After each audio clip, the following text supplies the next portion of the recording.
Start. Mr. Chairman, the Finance Minister referred in March last to the difficulty of obtaining the foreign exchange required for the second 5-year plan. He referred to it again in May last, but he said that whatever the difficulties might be, he believed that sufficient resources would be available for the hardcore of the plan. In other words, he thought that certain projects which were included in the phrase hardcore of the plan could be carried through, while certain other schemes or projects might have to be left out.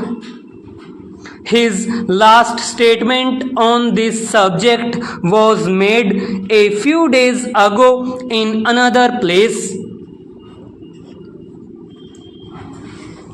The word that is favored now by the government with regard to the plan is rephasing.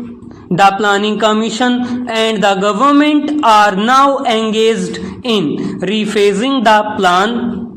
The Finance Minister, while referring to this, said that whatever the people spoke of the rephasing of the plan or of the reallocation of priorities, it meant that a little pruning was implicit in the re-examination of the plan.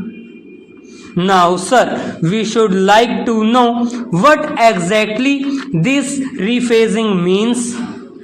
The Planning Commission may not have finished its examination of the question, but I think we can be usefully told on what principles the government are proceeding and what is the extent to which a reduction is likely to be made in the cost of the plan.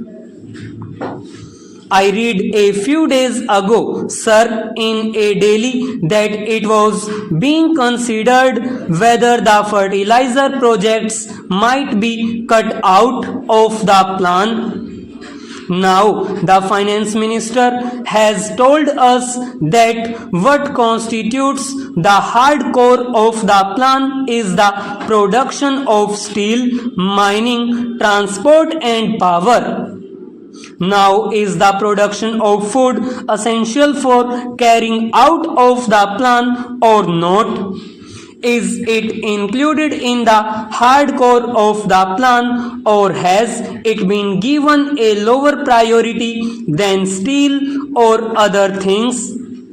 It is very important for us to have this information because we can form our judgments with regard to the rephasing of the plan in connection with the measures that are to be placed before this house very soon, only when we know what the ideas of government on this subject are.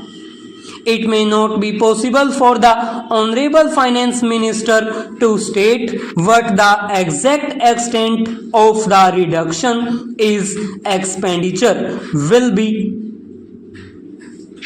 At one time, sir, we were told that all the schemes in the plan stood or fell together. If greater industrialization was needed, it was necessary that more food should be produced, that education should be spread so that people who can understand the latest technological processes might be available and so on. It is this that makes it necessary for us to ask how the ideas of the government on this subject have changed and what, broadly speaking, they propose to do now in view of the shortage of foreign exchange and the danger of having recourse to deficit financing to a large extent. Sir, I referred a minute ago to the importance of increasing food production.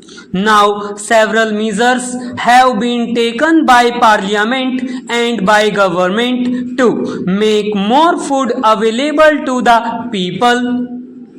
The Essential Commodities Act was amended last year in order to give government the power to requisition stocks believed to be hoarded by grain dealers.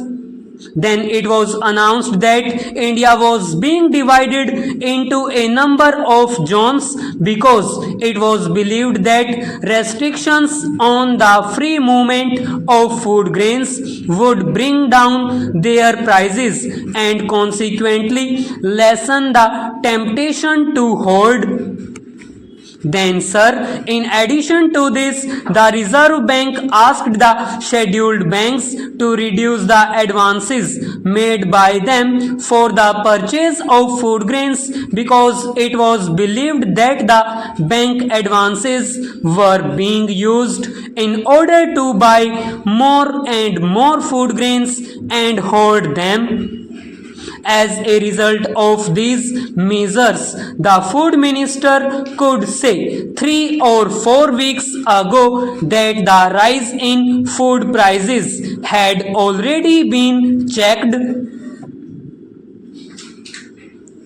Let us see first how far the production of food has increased and to what extent prices have fallen. I shall take first the production of food. The Planning Commission, in its review of the work in the first year of the second plan, said that according to the food production program, an addition in food production potential of about 2.5 million tons was expected to be realized in 1956-57, and that increase in production is estimated to be of the order of 1.4 million tons. The statement made by the Planning Commission depended on the forecast made at the end of April by the Food and Agriculture Ministry. But a week later, the Food Ministry claimed that the production of food was not 66 million tons but a little over 68 million tons. There was a difference of about 2 million tons in the two estimates made at an interval of a fortnight.